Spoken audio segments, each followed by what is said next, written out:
இந்த காதல் பொல்லாதது, ஒரு காவல் இல்லாதது.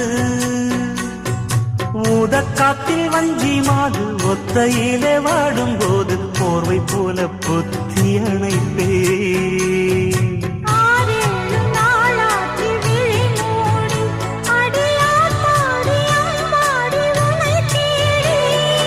நீதானே மானி என் இளஞ்சோடி, உனை நீங்காது என்றும் என் உயிர் நாடி.